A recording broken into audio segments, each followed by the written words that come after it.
They put me in a cell with 2 Crips. Between both of them, they had 30 years.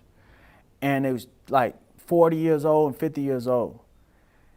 And they didn't say a word to me. I went in there, the top bunk in Memphis, I hit my head for like 8 days straight. When I got up, boom, hit my head on the roof. I had to get used to like just going like this and then getting off.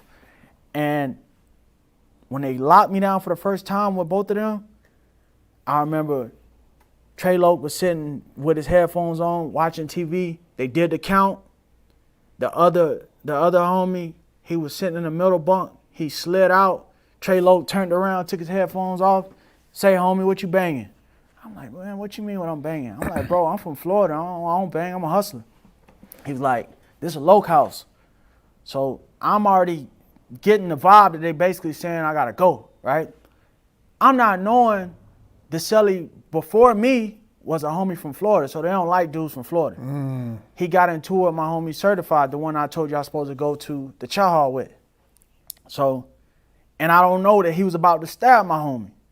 So I'm thinking like, damn, why didn't they tell me anything? I'm in the blind, right?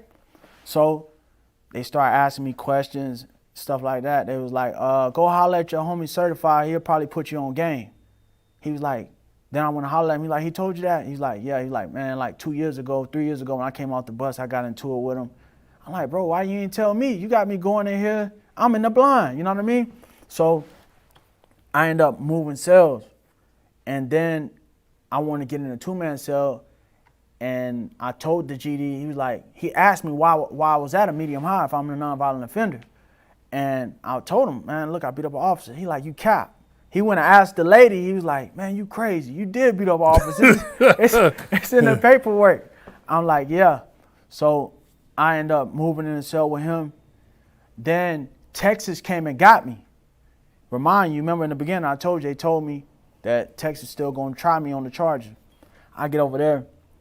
They come pick me up. Bro, it's 2 guys. They pilots and officers. They came pick me up in the Camry from federal prison, put me in the Camry, handcuffs, went and got on this small propeller jet. I'm scared to death because we just watched a documentary with Aaliyah the day before they picked me up. That small propeller jet, it looked exactly like it. So we get on this jet. It's like a 6-man. And they were like, oh, you were a drug trafficker. Hey, and I'm like, oh, what does that got to do with anything? They just want to start a conversation. So I said, it looked like y'all took this plane, this propeller jet from a drug trafficker. It was like, you're pretty close. We seized money and we bought it from an auction.